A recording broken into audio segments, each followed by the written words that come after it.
It's about a minute to go.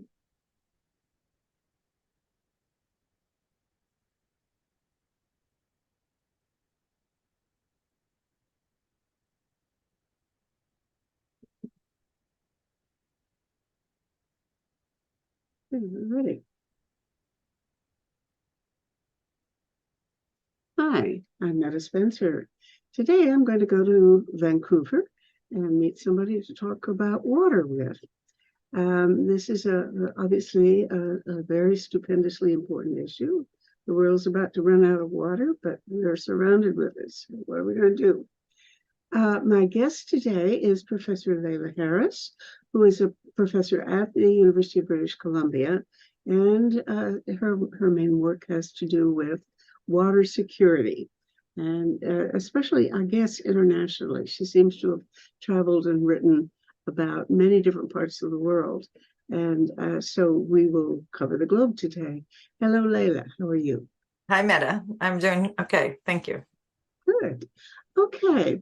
I don't know where to start because I just happened to have been a few minutes ago reading an article from the New York Times of a month or two ago about Iraq and the extreme water shortage that they're experiencing. Of course, they've been through ups and downs in the past, as when Saddam Hussein drained the marshes in the south and so on, but now they're going through something much worse.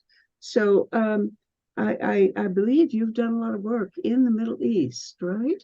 Why don't you give me your take on how the world is going in terms of being able to manage the conflicts and the issues that have to be faced if water is to be allocated to people when they need it in sufficient quantities. Mm-hmm. So I think your phrasing there captured what I think the key issue is. It's, are we able to do what's necessary in terms of managing, even in the absence of climate change and the sorts of uncertainty and hydrologic variability that we know is coming and is here and will increasingly intensify. We're not very good actually at that ability to think about the variability as part of the process. We often fix infrastructure and fix our goals as if the hydrology is fixed, and we know that it's not. So this is referred to in the literature in terms of what some people refer to as non-stationarity. It's not a station or fixed resource. And so a lot of our approaches need to shift and be more flexible. But the other key part of what you highlighted, I cannot recall the details of that Iraq story, even though I think I did see some of the imagery around it and some of what was conveyed, but it's oftentimes it is linked to other crises. So if we have a crisis of democracy, if we have political conflict, corruption in government, all of those things are often where we're going to see water scarcity in the most acute forms, unable to get water to people who need it for productive or household or drinking uses. So I'm very much interested, I study water. I don't study it biophysically. I don't do hydrologic models. I don't do engineering infrastructure, but I'm precisely interested in the sort of social and political issues that affect water and how we use or manage or govern it. And also how water can in turn affect politics. So just as one quick example, I have looked in the Tigris-Euphrates basin specifically around relationship to conflict, so I can speak to that in more detail. But our work in South Africa has also shown that whether or not people have access to services, water that they find suitable and sustainable, or that they're satisfied with, is more the language we use, that actually affects their trust in government. And so that's not surprising at one level. If we think of it as a basic service and governments are unable to deliver it, that's going to affect our trust. But, this then shows how it impinges on all kinds of other issues, because trust in government is one of the basic features of democracy. If governments are doing their job, if they're transparent, accountable, and so forth. So this is one of the arenas where we can see a strong sense of citizens challenging the adequacy of governments when they can't deliver basic services. We saw very similar things in Flint, Michigan as well. Yeah, that's an interesting case.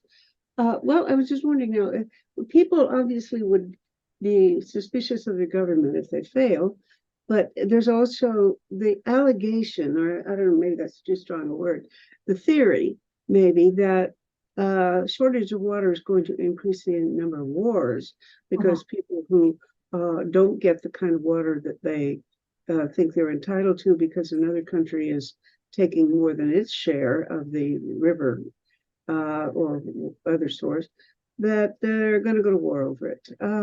To what extent do you think historical facts have borne out that prediction? And if that's not relevant, to what extent do you think it's true? Yeah, so I would say definitely water is intricately bound up with conflict. But we can unpack that further. I think a lot of the debates are often around this question of water wars. Will this result in wars between states or governments? And I think there's been a lot of discussion, a lot of analysis. Someone like Aaron Wolf has said, if we look at the historical record, we see many more instances of cooperation than we do of conflict. I think that that's true, but we also know that it's one of the key sources of instability. It's a key resource that governments want to capture as part of territory. And we've seen water be weaponized in many recent conflicts, including what's happening right now in Israel and Gaza.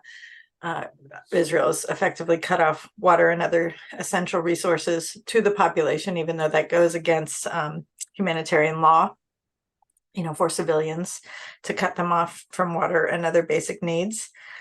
So I think there's a really complex, intricate relationship. The question of, is this going to be the primary driver that's going to lead to wars? Maybe not, but it's often going to be part of the interplay in terms of the sorts of things that territory, there's always been territorial efforts to extend, and water is often a key consideration, just as oil or other resources might be, in terms of why a government might aim to control or capture or occupy a particular territory. And, we do know that often it's used against populations. We've seen similar things happen in Ukraine as well. So there's a petition going on now that I've signed that's just sort of trying to highlight the situation both in Ukraine and Israel, Gaza, to say that that's not appropriate, in any circumstance to cut off populations from water. Well, absolutely. By any measure of human decency, it's terrible. The question, I guess, I'm not really on top of the.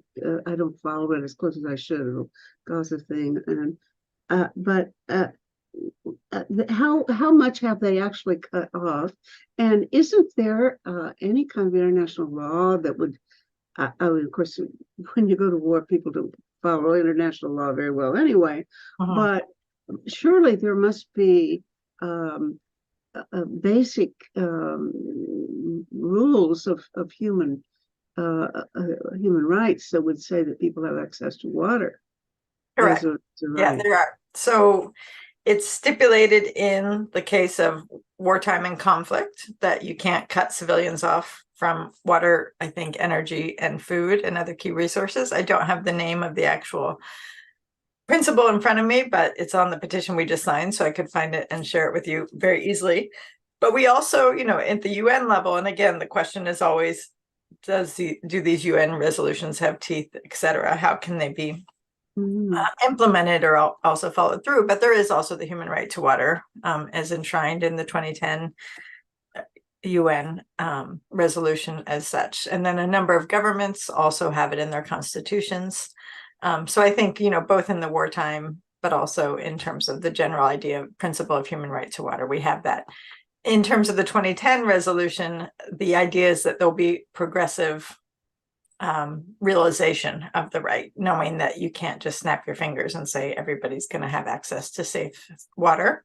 And there are a lot of questions that leaves aside around affordability and other things, like what does the human right to water actually mean in terms of how you implement that in different contexts. So that's an open question in terms of what that actually looks like on the ground. one of the key research projects I've been working on for the past decade has actually been to take this broad idea of the human right to water that we've had for the past decade or more, and then to look at populations and their daily lives and to see how does this relate to what's actually happening for these communities on the ground. So take it out of the broad abstract policy space and look at the lived realities of people. So we've been doing work both in underserved communities around Cape Town, South Africa, and also around Accra, Ghana. Cape Town and South Africa has the constitutional right to water. There's no such analogous right in Ghana. But we're looking, at in these underserved, marginalized communities, how does this right play out discursively in terms of narratives and also in terms of realities? Does it actually make a difference in people's daily lives? To the degree that, again, you can't track it directly, but we can say, like, how does this play out? Like, what is happening in these most vulnerable communities? And I would say it does make a difference, for sure, both in terms of minimum access to water, but water is not only about minimum access. That's another key thing that I and other colleagues have been working on for some time. We often have this kind of notion, especially when we talk about the right to water, that it's a minimum number of liters per person per day. WHO and others often say 50 liters per person per day. But water is not just about basic survival. We are not just, animals who need to eat and drink, just to survive the next day.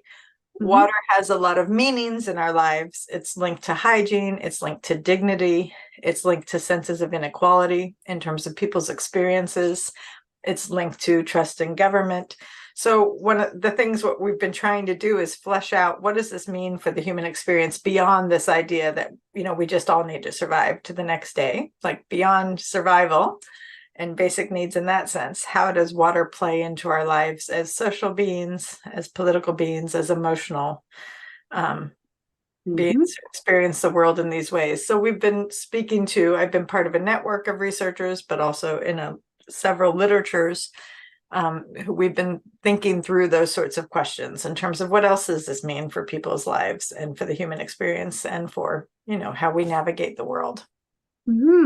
I want to explore that in a minute, but if I want to switch back to something you mentioned about in 2010, this the human right to water was introduced somehow. Now, I wonder if I had actually was involved in something that played into that. I'm not sure. That's about when I was very involved with an organization called Green Cross International, which was headed by Gorbachev in those days. And they had a meeting in someplace in northern Italy, near Bologna, I think. And I went there for a meeting on the human right to water. I remember like 3 days we had meetings on water there. Now, I think they were trying to get through some kind of resolution, and I don't remember what year it was. Could that have been part of the effort?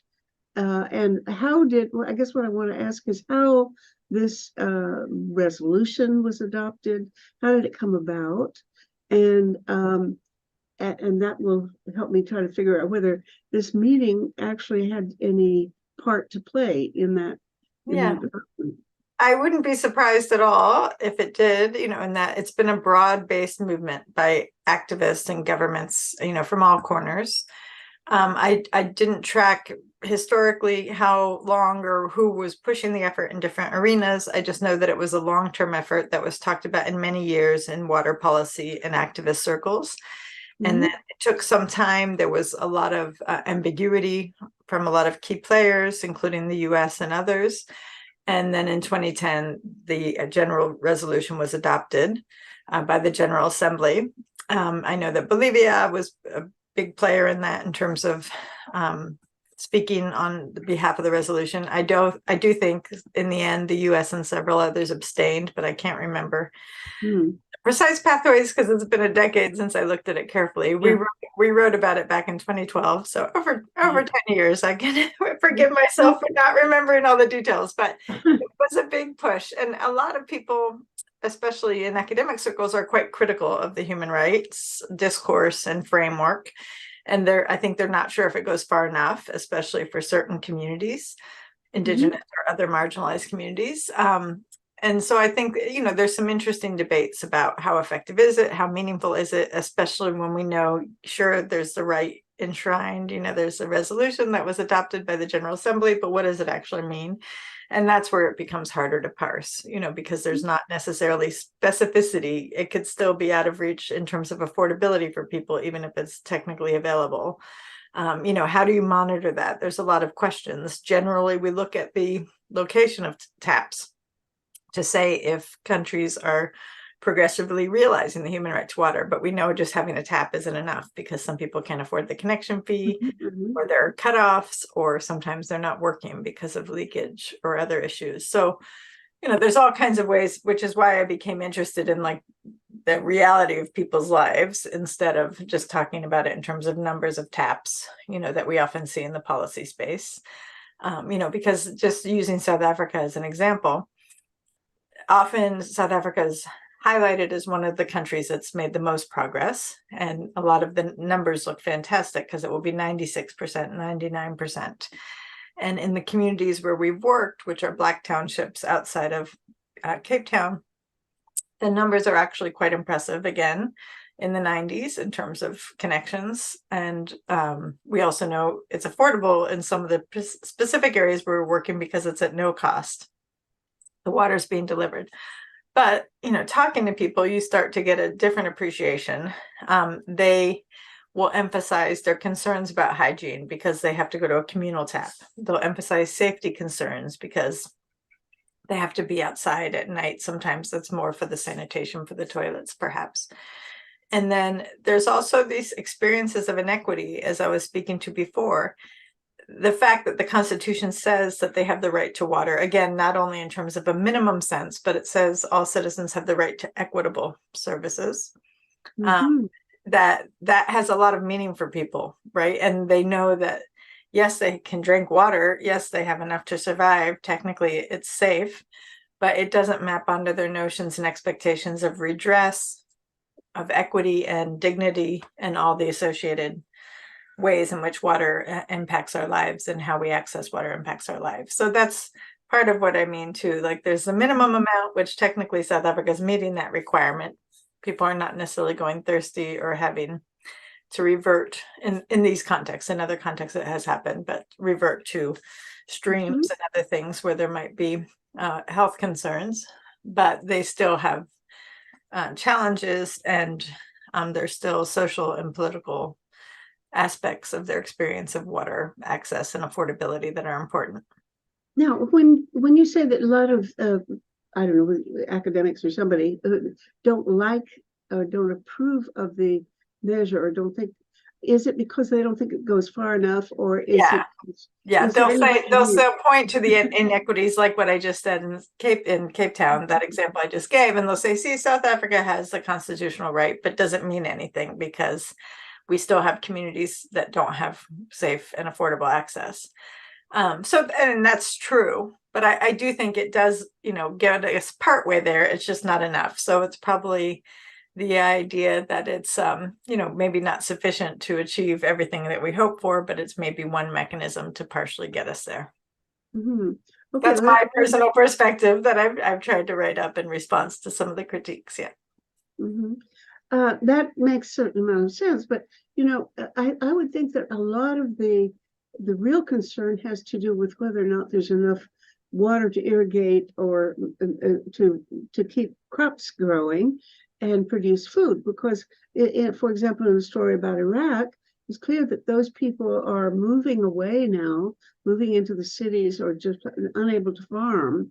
Now, you can't measure that in terms of 50 liters per person. You've got to talk in terms of how you're going to divert, how much of the water you're going to divert before you turn the dam tap off or something, right?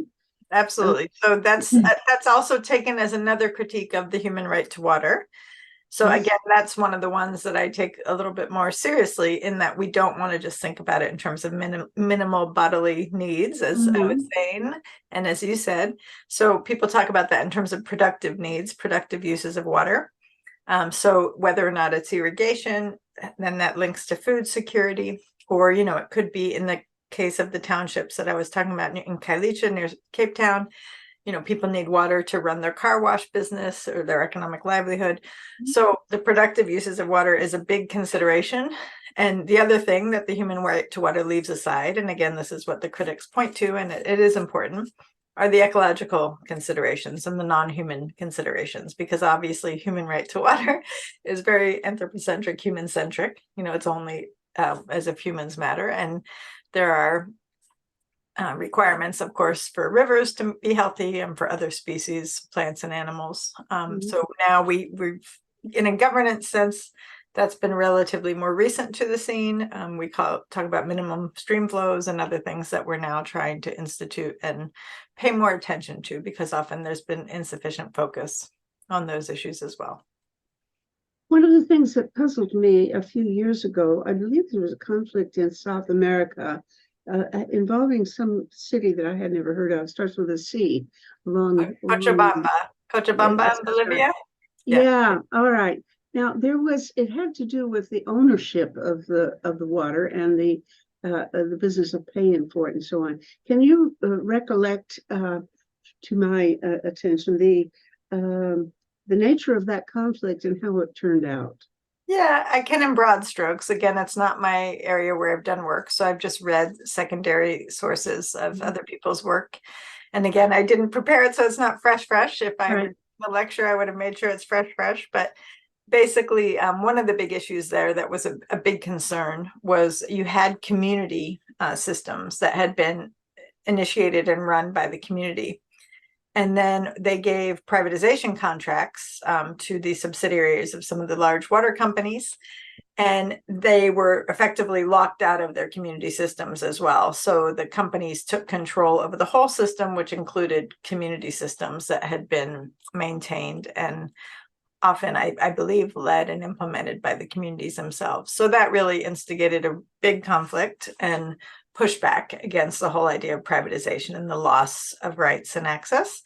And in the end, again, I can't recall the details, but I think they were successful at canceling the move towards privatization in those contracts. The whole privatization debate is really interesting on so many levels. We saw it was largely in the 80s and early 90s. We saw a big push, especially in global policy circles, to involve the private sector more. And it was a sort of simplistic notion that this is a big, important issue. We need private sector investment and know-how to achieve these goals, is kind of the way it was framed at some of the World Water Forums and so forth. And so what really happened is a lot of communities, countries, some were forced through loan conditions. This happened in Ghana, to privatize their system. So it was a requirement given to them by World Bank or IMF or others. And, for the most part, the private companies were not very successful. Often we saw price increases.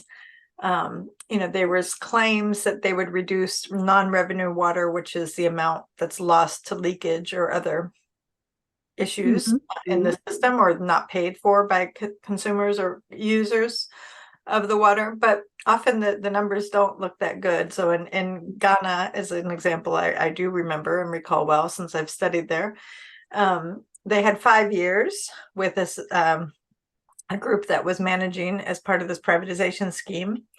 And, the numbers basically stayed the same in that 5 years. What they did do is install a bunch of costly meters in the system to go towards eventual metering. But they're not even in use. So there is sort of infrastructural investments that aren't necessarily that useful. And then Ghana, as soon as they were no longer required to go with those contracts, they forcibly pushed back and said, we want the system to be managed by Ghanaians for Ghanaians. Like, we want to center people's needs first and not business needs.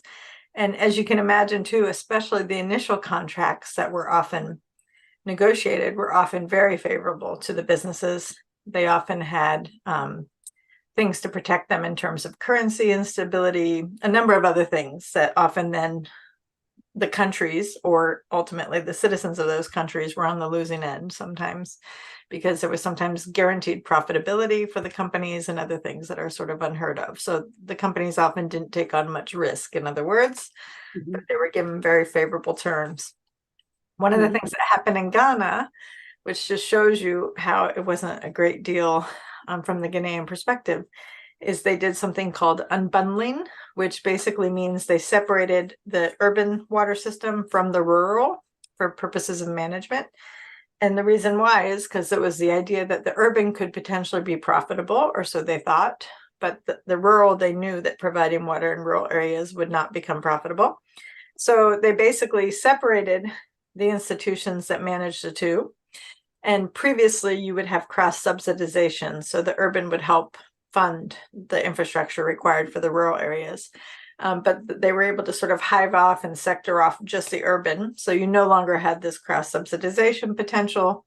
So again, it became the burden of the Ghanaian government essentially to deal with the rural water. So that's just one example where they sort of fixed the terms to make it more beneficial and more potentially profitable for them. Even in the end, a lot of these schemes are not as profitable as they hoped, especially when you have a relatively poor consumer base, as in Well, many. one of the things I'm puzzled about is, seems to me there is an almost built-in difficulty about pricing. How do you decide how much or whether even to charge people for water? If people have a human right to water, then at least some people are going to get it for free. That goes, I mean, I assume that just follows. If you can't pay for it, you're going to get it anyway. So how do you square that? How do you make sure that people are paying what they should or could for access to water appropriately, so that they don't just wind up turning on the tap and wasting everything? I assume that if things are free, people don't conserve properly. Is that a fair assumption, or is that some sort of elitist assumption of mine? In general, that's probably fair, that there has to be some mechanism to make sure people are attentive to the use, because it is a costly service to provide. So I can give different examples to speak to that. In South Africa, the way that they do it is there's a policy where if you don't have a certain amount of income, you would qualify to get a rebate or subsidy to be able to afford your water bill, or to pay for your water bill, or get it for free. And then they usually do what's called a block tariff structure, which means at the lower levels of consumption per unit, it might be cheaper. And then as you become a bigger and bigger consumer and consume more and more, the price per unit goes up. So that's a way for the people with more means, as you were saying. If you have a swimming pool or something where you're using a lot of water, again, you're going to end up subsidizing those people at the lower end of the tariff structure. So that's a common mechanism that's used. Otherwise there are coupons or grants or other things that you can use for your lower income users in the system. There's many different mechanisms. And so that's all different parts of cross subsidization schemes in terms of different needs or users. And you assume that if you're using above this amount, you're using it for your garden or for something else that maybe is something that everybody doesn't need per se. One of the things that, though, I've been thinking more and more about in the past years, it relates to what you're saying, but it's a little different. I have been arguing that water is a social good. And so what I mean by that is, if we all have access to safe, affordable water, we all benefit. It's in no one's interest to have certain people left out of the system. It serves us all. So it's a collective need and a collective good. It really impinges on public health. So when you have an epidemic of cholera or something else, it's a big concern for the entire community. So I see it as a little bit akin, and because I'm from North America, I see it a little bit through the lens, and I'm from the United States as well, of the way different issues are talked about in North America. I feel like by and large, even though there's some pushback, the argument is secure, and most people believe and understand why public education is so important. So you don't want to just leave it only to the people who can afford it to educate their children. We know societally we're all better off when children are educated, as a society. So I feel like there's really parallel arguments around what right to water. It's a worthwhile investment. Some economic analysis have told us that, for every dollar you invest in water infrastructure, I'm sure this is place and context dependent, but you'll yield $8 in benefits in terms of economic livelihoods, educational outcomes, because in certain countries, people can't go to school if they're having to provide an access to water and so forth. So on that strict economic level, there's been studies that have shown the benefits of that investment, but also in all the other ways I was talking to that are more social and political. People feel more part of the community if they're able to access services like water in the way that other people do. Again, you can think of parallel ideas around education, that it really benefits people's sense of community and belonging when their kids are in school with all other children, regardless of their socioeconomic status. So I think there's a lot of arguments to be made just about the fundamental investment that societies collectively need to make in water. You see arguments, around some cities want to provide internet, for free for everybody in the city because they see that that's maybe an economic investment. So I think, the case is clear for me that water is one of those things that we should be providing to everybody to, have the economic benefits, but also the social benefits that come from that, and the health benefits in all those levels. I think it's quite clear. There's no question, I suppose, to anybody's mind if you just think twice. But but it doesn't enjoy the same way that the discourse, or people, don't think necessarily that that's a good investment. Like we're always debating, let's give it to the private companies. There's not this idea of a collective need always. Sometimes there is, but I feel like right now, especially in countries like Canada and the US, we have a lot of aging infrastructure, and we need to be making those decisions soon about how are we going to re-up the infrastructure and make sure that people have good quality, affordable water. And I think these are going to be big questions in front of us. Well, okay, but that assumes that there is a possibility of solving the problem, that the technology can do the trick. But I keep hearing about the world running out of water because for example, the glaciers are melting and will not be feeding into the rivers, although they're feeding fine now that they're melting, but they won't after the ice is all gone and so on. And so I guess my question is, globally, is there any solution? Are we facing something that current technological status can't manage? Or do we have the possibility of doing desalination on such a scale as to make up for the deficit of water in places like the Indus River? And I think that's one of the places where there's a dispute over who gets how much of the water from different countries and so on. What's the technological prospect of being able to solve the global problem of shortage of water compared to growth of population? Yeah. So, I mean, it's an interesting question. And there's so many different ways we could go at that. We have the technology to treat water. We have the technology to treat water. I'm just talking about drinking water in this instance, not all the other productive uses, irrigation and so forth that you mentioned, which again is a bigger issue, especially when water scarce regions, when you're losing snowpack and all the things you mentioned. But just to give an example, we can do quite inexpensively what they call a closed loop system, which would be treating our wastewater to be able to drink it again. But again, that's a very technological vision about water. And so I don't want to allow us to go down a route where we're not thinking about the streams and the health of the streams, the health of the waterways. Are the waterways replenished enough to maintain the salmon and the other species that depend on those waterways? So yes, I believe in the technology. I think a lot of our failures are on the governance side, because of all the governance failures that we have.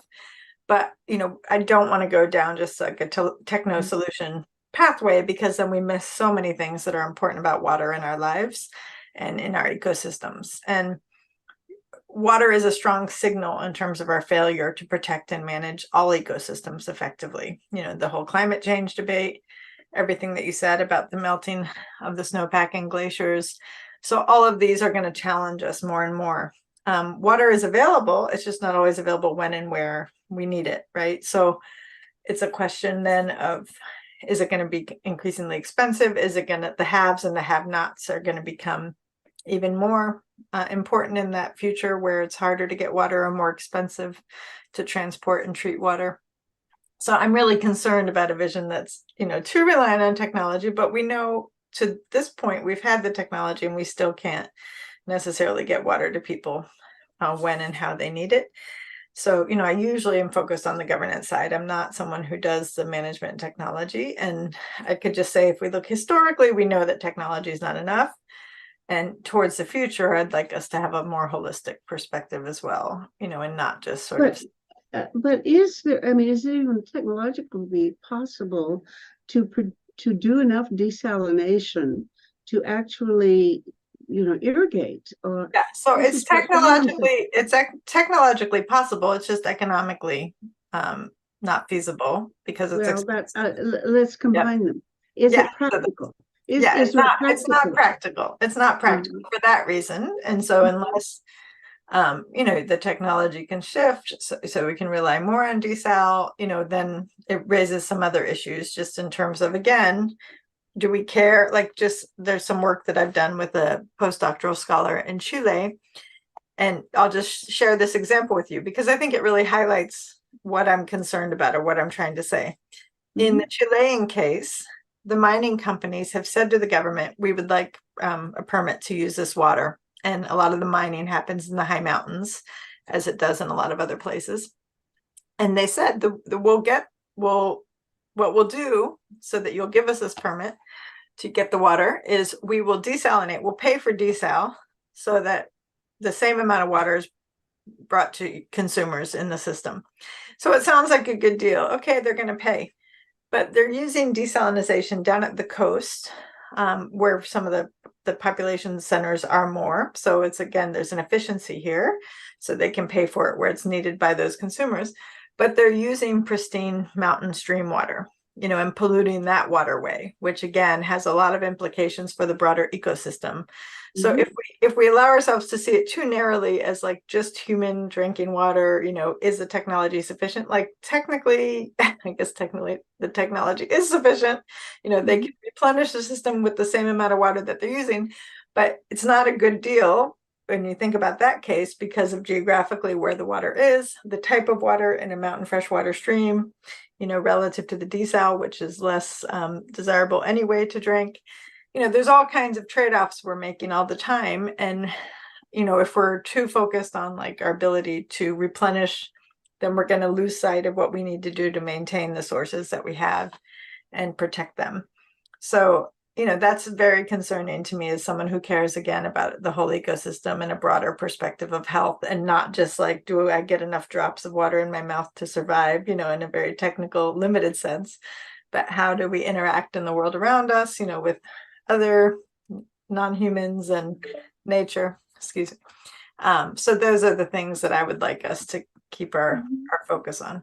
I would think that if you work in a particular area, you can talk about this particular local issue, how to manage this stream and all that, those things. But can you come up with any kind of global plan or general rule of a macro level, a solution that would have any overall impact over the kinds of problems that you've been mentioning, the desirability of keeping your streams and running clean and a place for the fish to live and so on. Is there any kind of structural global treaty or something that could be developed that would overall have a massive impact on problems at that level?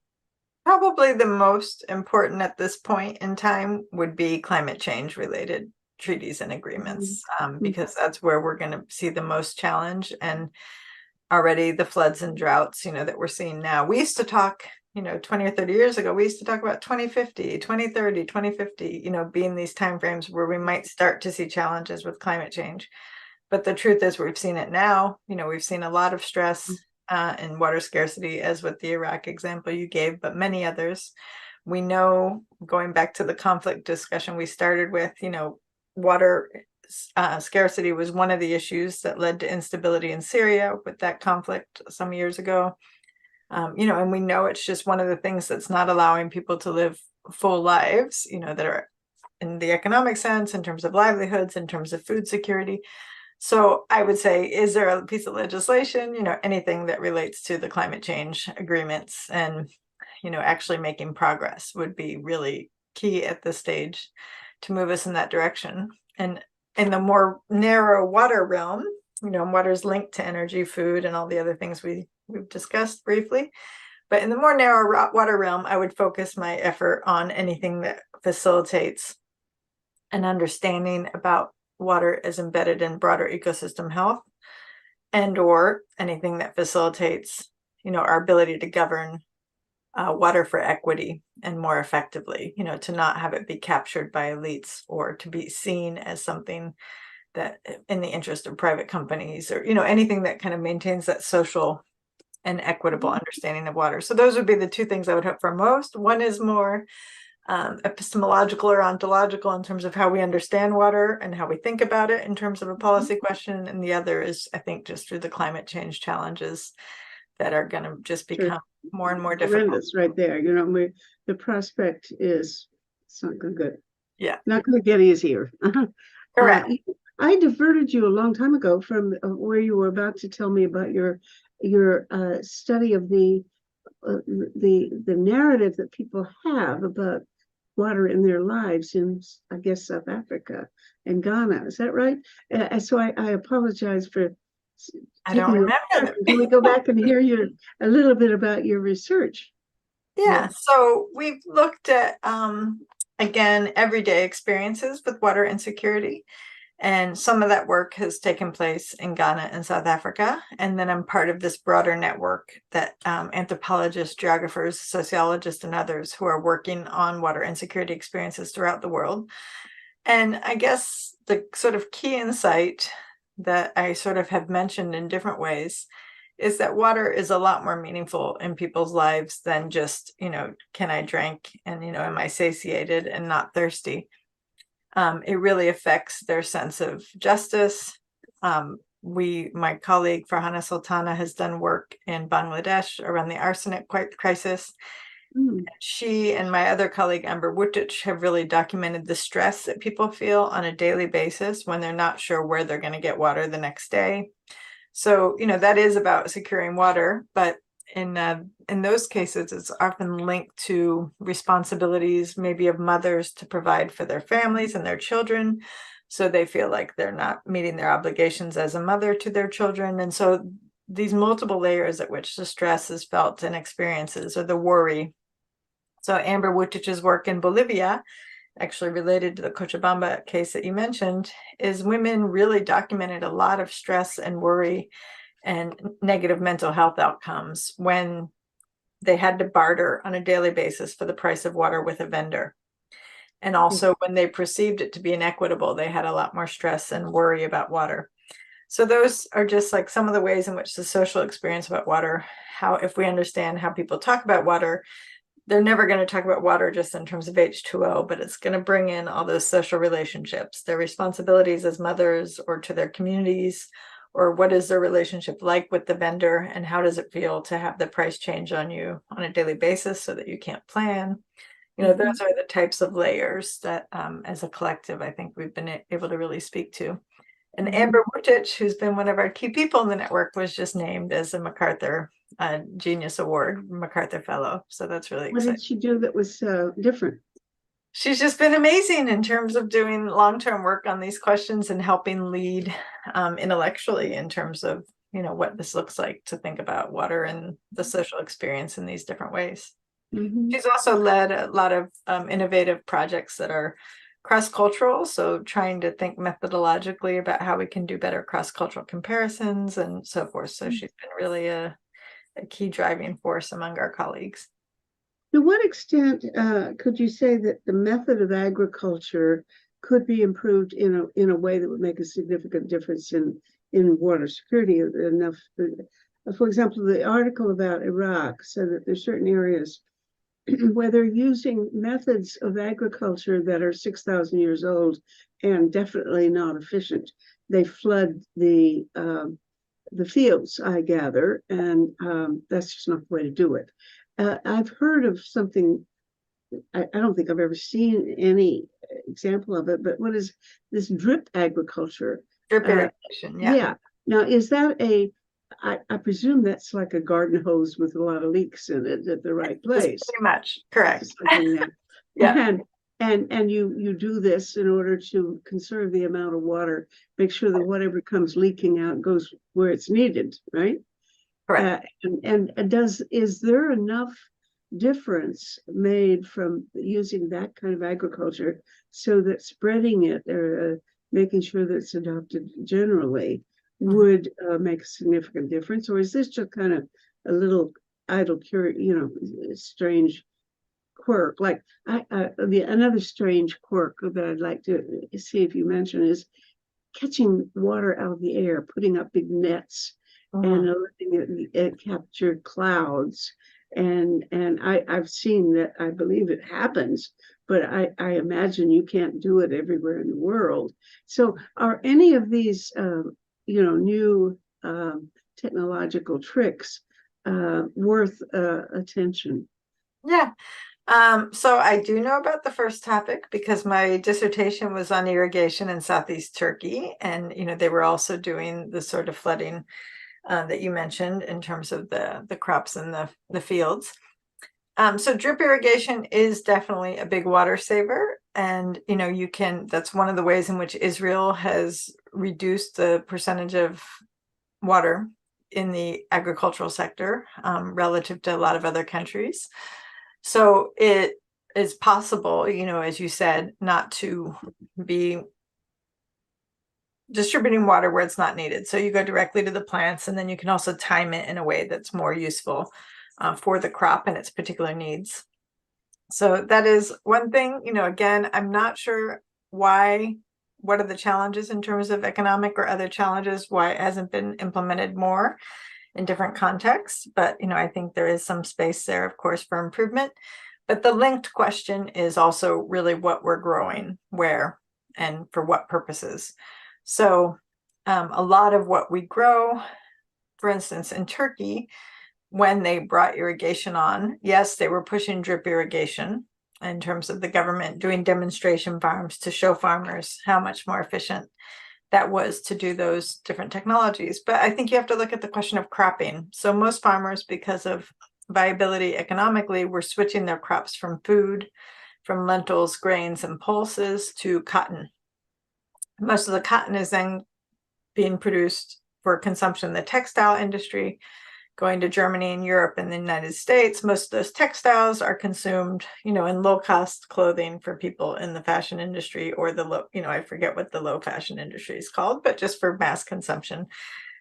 So I think there's these bigger questions about, is that the most efficient use of the water in southeastern Turkey, when people maybe are relatively impoverished, maybe food crops are more reasonable rather than producing cotton for export. Cotton's a very water consumptive and also input consumptive crop. So you need a lot of pesticides and other things as well, generally, and a lot of labor also to grow cotton. So I think, again, it just raises bigger questions about what if we were growing things more for food security and less for consumption, so we could go and buy cheap clothes, at a large box store. How are those decisions made? Well, they're not really decisions any of us are making directly, but they're sort of through the market. They're more indirect. And I think that's where we actually have a lot of inefficiencies just in the system, because we have incentives to grow for export, because consumers are willing to pay for certain things. But, in terms of, are we meeting needs of people around the world? There are huge inefficiencies just in terms of inequities in those systems. And inefficiencies, I mean, by people in North America can consume that much more because they have access to new cheap cotton sources, to allow us to buy $5 t-shirts. So, to me, that's also an inequity in a different way, and it relates to how we're consuming the water in specific locales and, what needs are being met by that consumption. There was a theorist who talked about this, Tony Allen, who passed away fairly recently, but he used to talk about virtual water in that way. So if we can link it to how water is being exported in the forms of crops or products, who's consuming it. And Sorry, let me play with that idea. Virtual water, meaning how much water is actually involved in what this scarf I'm wearing. Correct. That to produce it, certain amount. Oh goodness, I hadn't. That's an interesting. So almonds are an example that people talk about a lot, and so to me, it was the counterexample that immediately came to mind when you were asking about drip irrigation. We're growing a lot of almonds in California and other places that are also experiencing water insecurity of different types. And, I think almonds are lovely. I love almonds, but, who's consuming them? The almond milk craze, who's getting to benefit from those crops? How is it affecting the local ecology or hydrology? And is it the most appropriate crop to be growing there? How does it benefit food security, either locally or globally? So I think, and rice is another one sometimes people point to in terms of the water consumptive aspects of rice. And of course, these are all cultural foods that can be very important in certain cultural contexts. But I think there are a lot of questions that we can think about more broadly in terms of crops. And I forget the numbers, but for almonds, if you look it up, like how many gallons of water goes into one almond or something, it's extraordinary.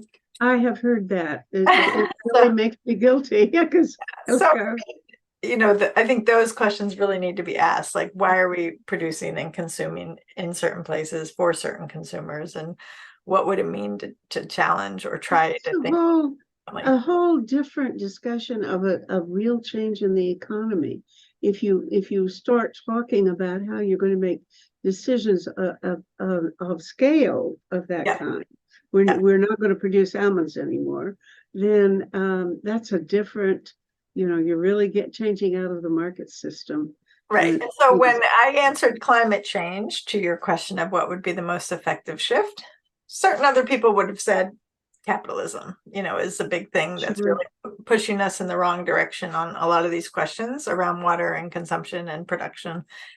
So because I don't believe that, because the only thing is, if you compare it to, what are you going to compare it to? Socialism? Well, look at how efficient, socialist, at least communist countries were.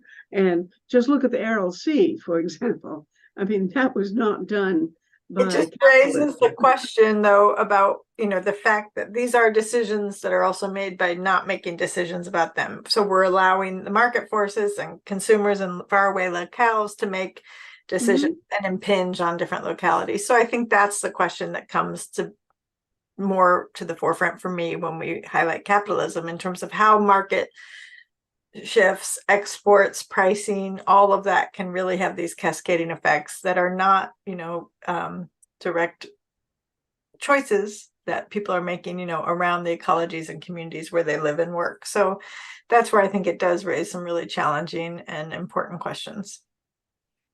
Very interesting. Do you deal with things like far out new ideas of how to restructure the economy so as to get rid of the waste of producing almonds?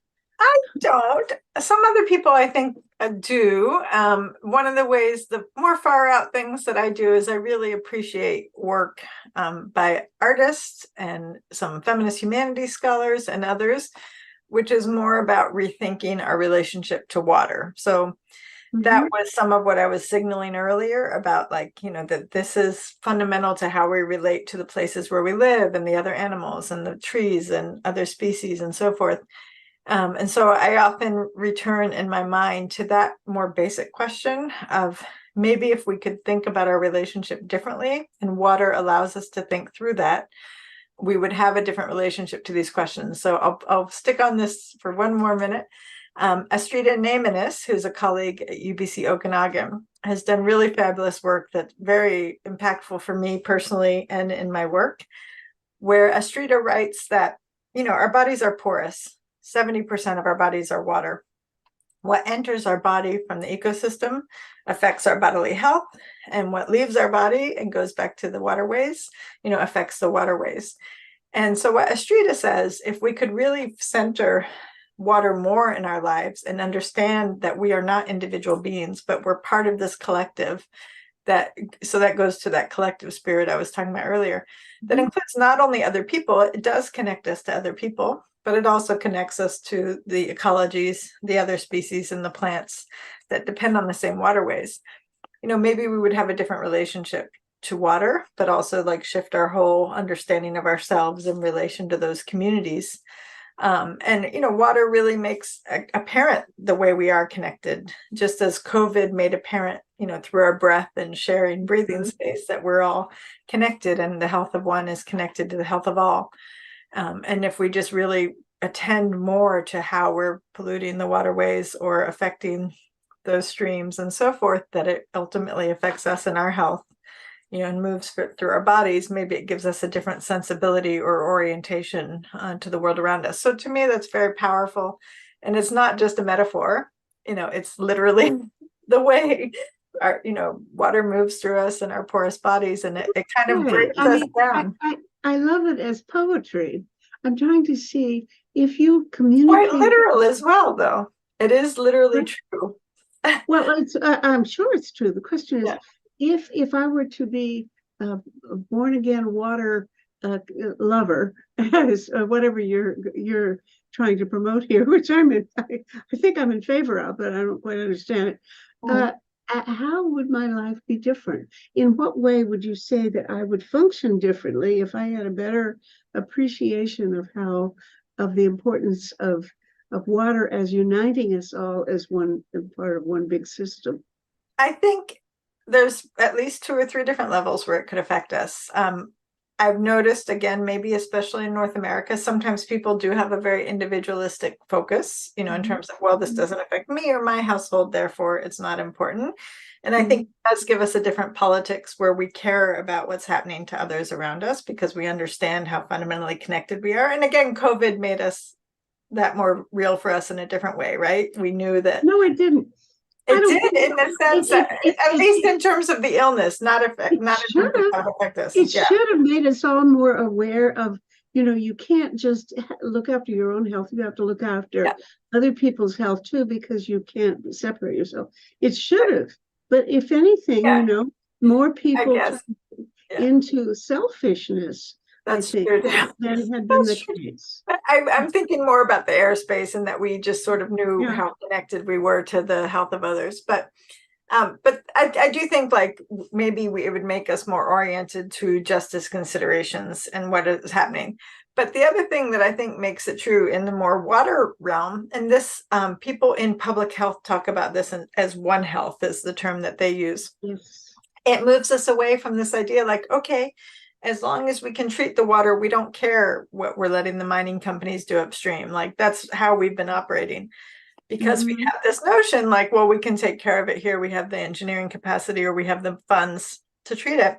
But I think if we had that different sensibility that I take Astrid is asking us to think through, we would understand more that it's not healthy for the waterways or the bear or the salmon, and that, our health is also affected and linked. And so it's not sufficient to just say, do whatever you want. You can deforest, you can mine. We'll just rely on our treatment, at our tap, because it would have that broader relationship to water, a broader appreciation that our healths are interconnected and that we need to maintain the ecosystems.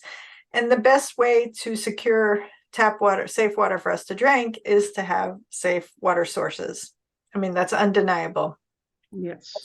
If we have unsafe sources, we can still have illness and disease that comes through our waterways. If we treat it, it's more expensive to treat the more challenges you have from the source water.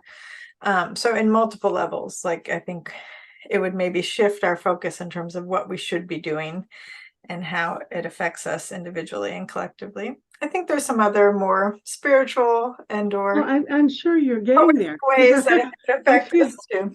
But the spiritual angle is coming through already.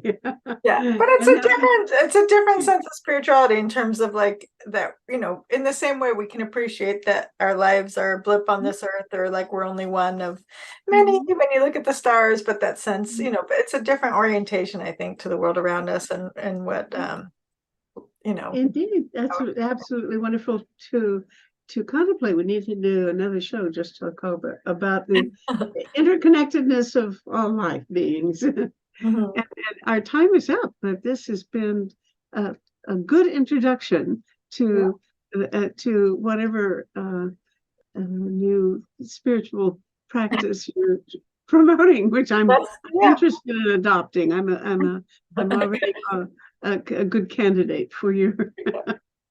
It's been fun. Thank you so Okay, much. thank you, All Mother. right, good wishes. Keep up the wonderful work.